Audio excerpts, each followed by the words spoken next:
Xin chào mọi người. Trong video hôm nay thì chúng ta lại tiếp tục gặp gỡ một nhà văn đạt giải Nobel khác nhé. Đây là một tác giả người Ý. Tác giả này, mình biết đến tác giả này là do một người Ý giới thiệu. Ông ấy tên là Luigi Pirandello. Và ông ấy đã là người của thế kỷ trước rồi và ông đã mất hơn 100 năm rồi. Nhưng mà những cái tác phẩm của ông ấy thì đến hôm nay vẫn còn nguyên giá trị. Và tác phẩm mà mình nhắc đến hôm nay là một cuốn sách mà đã được xuất bản ở Việt Nam. Đó là Ngài Mattia Pascal Quá Cố. Tên tiếng Anh của tác phẩm này là The Late Mattia Pascal.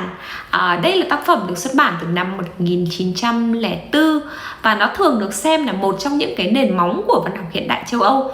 Và chúng ta có thể xem cái câu nói của tác giả: chúng ta không bao giờ là chính mình trong mắt người khác, giống như là cái chìa khóa để mở ra toàn bộ thế giới của tác phẩm này nhé. Xét về vẻ bề ngoài thì đây là một cái câu chuyện của một người đàn ông tình cờ được giải thoát khỏi cuộc đời cũ khi mà bị khai tử nhầm. Nhưng mà xét về chiều sâu ấy thì Pirandello giống như là đang tiến hành một cái thí nghiệm triết học rằng là điều gì sẽ xảy ra nếu như mà con người được quyền bắt đầu lại từ đầu, không có quá khứ, không có trách nhiệm, không có tên tuổi. Và nếu như mà ta xóa bỏ mọi ràng buộc xã hội thì liệu ta có thực sự tự do hay không? Nhân vật chính của chúng ta là Mattia Pascal, là một người đàn ông sống ở trong một cái thị trấn nhỏ.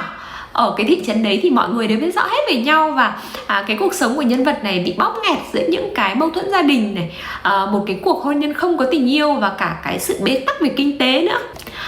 Trong một cái lần mà anh ấy bỏ đi để thay đổi không khí thì anh ấy đến Monte Carlo để đánh bạc và anh ấy đã thắng lớn.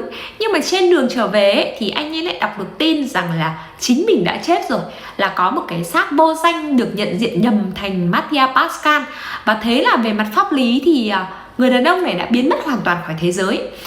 Lúc đấy thì đáng lẽ là anh ấy phải chạy về nhà đính chính là tôi vẫn còn sống đây.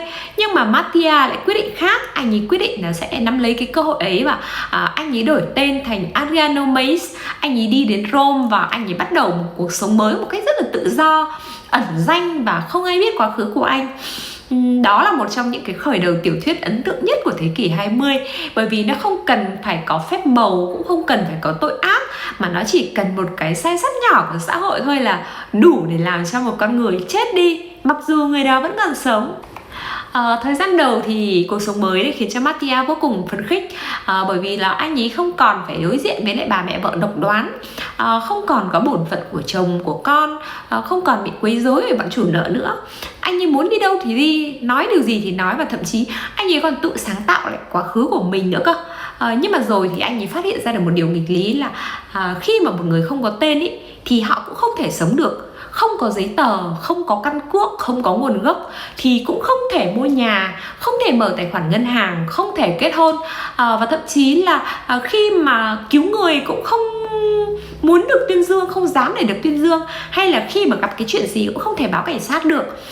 Người đàn ông này đã trở thành một cái bóng, dù được tồn tại nhưng mà lại không được pháp luật công nhận. Thậm chí anh ấy còn nơm nớp lo sợ là sẽ bị người quen biết bắt gặp, đến nỗi là phải đi giải phẫu thẩm mỹ để thay đổi diện mạo nữa cơ.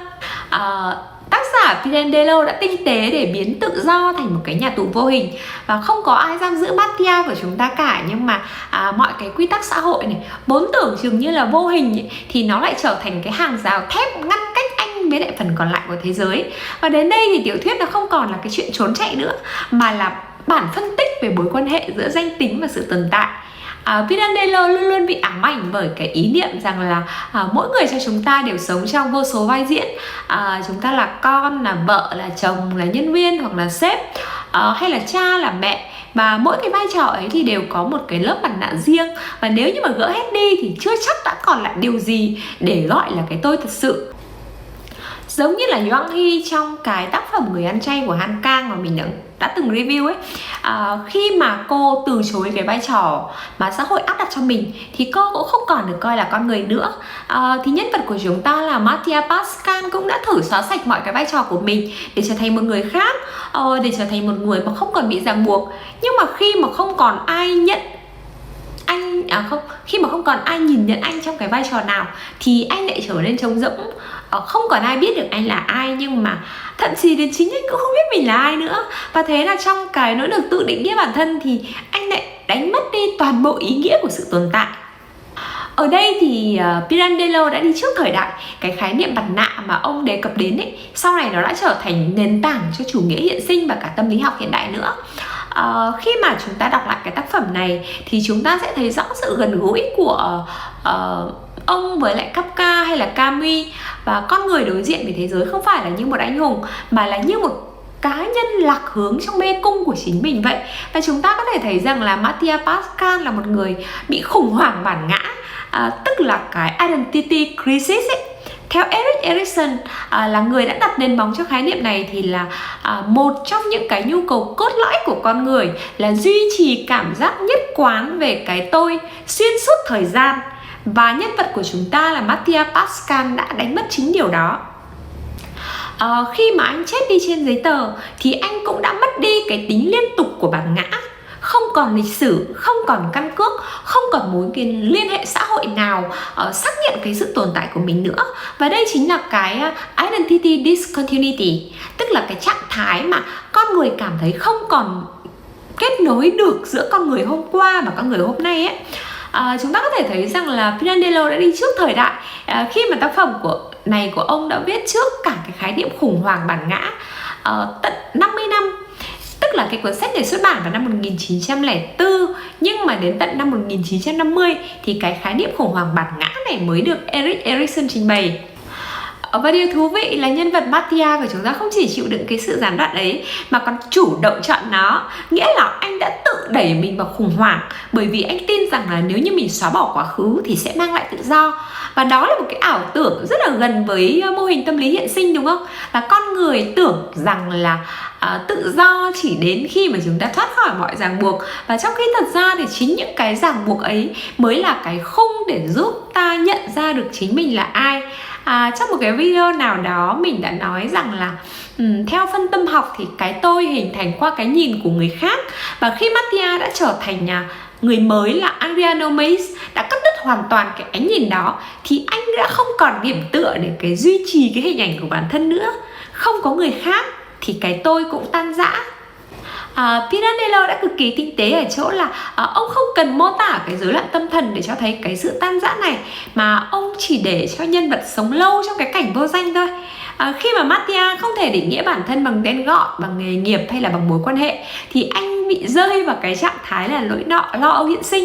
Đó là một cái nỗi sợ sâu thẳm khi mà nhận ra rằng là không có cái bản chất cố định nào của tôi.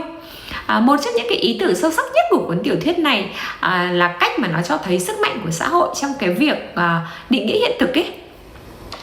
Mattia Pascal chỉ chết vì xã hội tin rằng anh đã chết, và anh chỉ sống lại khi mà xã hội chấp nhận rằng anh còn sống.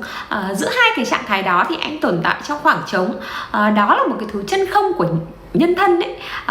Pirandello đã buộc người đọc phải nhận ra rằng là không có xã hội thì cá nhân không thể được xác nhận, nhưng mà trong xã hội cá nhân cũng khó lòng mà giữ trọn vẹn được bản sắc của mình. Đó là một cái bi kịch kép khi mà ta không thể sống một mình, nhưng mà cũng không thể sống hoàn toàn là mình, đúng không? Trong phần giữa của cuốn tiểu thuyết thì có một cái đoạn nó khó đọc siêu lâu luôn, là khi mà tác giả Pirandello đã để cho cái nhân vật phụ trình bày về cái khái niệm Nanton Ninosophia, tức là triết lý cái đèn lồng ấy. Chính cái phần này làm cho cái cuốn sách này nó trở nên khó đọc. Mình phải đọc đi đọc lại thì mới có thể nắm bắt được cái phần nội dung đấy ấy. Ông nói rằng là mỗi con người mang trong mình một chiếc đèn nhỏ, chỉ đủ để soi sáng một góc nhỏ của thực tại thôi. Còn phần lớn thế giới quanh chúng ta chìm trong bóng tối, và ta tưởng rằng mình đang hiểu đời, nhưng thật ra chỉ đang quan sát một mảnh cực nhỏ qua lăng kính chủ quan. Đây là một trong những cái đoạn văn triết học đáng nhớ nhất của Pirandello, và nó đặt nền móng cho toàn bộ cảm thức của cuốn sách, là Mattia Pascal không thể thấy được toàn cảnh cuộc đời mình, bởi vì mỗi khi anh tưởng mình tự do thì anh lại chỉ nhìn thấy cái phần ánh sáng hẹp mà anh tự dọi ra mà thôi. Cái đèn lồng đấy thì nó tượng trưng cho cái giới hạn của nhận thức con người. Và trong cái thời đại hiện nay thì khi mà chúng ta sống trong mạng xã hội, nhìn thế giới qua màn hình riêng của mỗi người, thì cái triết lý đó lại càng trở nên ám ảnh, đúng không? Khi mà cuộc đời mới trở nên ngột ngạt ấy, thì Mattia lại quyết định giết chết cái nhân vật Adriano Meis, tức là tạo ra một cái chất giả thứ hai ấy, để có thể quay trở về làm chính mình. Nhưng mà khi anh trở về cái làng quê của mình, thì anh nhận ra sự thật là mình đã thật sự đã chết. Mọi người đã chấp nhận về cái chết của anh. Vợ anh đã cải giá và đã sinh con với người đàn ông khác. Nhà cửa, tài sản, quá khứ, tất cả đều đã thuộc về người đã khuất tên là Mattia Pascal. Không hề có ai mong muốn anh trở lại hết. Tuy nhiên là chỗ này mình cũng cần phải nói rõ rằng là mình đã tìm kiếm ở trên mạng thì mình thấy có nhiều bài review nói rằng là không ai chấp nhận Mattia là Mattia và anh sống như một kẻ ngoài lề không được thừa nhận, không có danh phận. Khi cả con người thứ hai do anh tạo ra cũng đã chết. Đến cuối thì Mattia trở thành một cái hình bóng trôi nổi đến giữa nghĩa trang để thăm mộ của chính mình và sống phần đời còn lại như một người ngoài lề của thế giới. Nhưng mà sự thật trong tác phẩm thì nó không như vậy đâu các bạn ạ. Các bạn đừng đọc review sách hay là ChatGPT tóm tắt mà sai hết luôn đấy nhá. Hoặc cũng có thể là mọi người đúng còn mình hiểu sai, nhưng mà nói chung là mình nghĩ rằng cái review ở trên mạng nó sai. Nhiều cái review như vậy đều sai. Và ChatGPT cũng đã tóm tắt như vậy và mình cũng thấy nó sai như thế, nhưng mình không hiểu tại sao. Cái tác phẩm ngài Mattia Pascal quá cố này đánh dấu cái bước chuyển từ tiểu thuyết hiện thực sang cái tiểu thuyết hiện đại.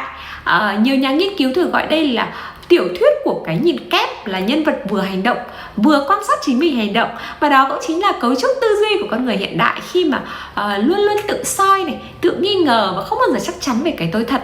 Và ảnh hưởng của Pirandello đã lan sang sân khấu này, triết học và cả điện ảnh nữa. Nhiều đạo diễn nổi tiếng đều chịu ảnh hưởng từ tinh thần này, và đó là cái nhìn về bản ngã, giống như là một cái vai diễn không có kịch bản cuối cùng vậy.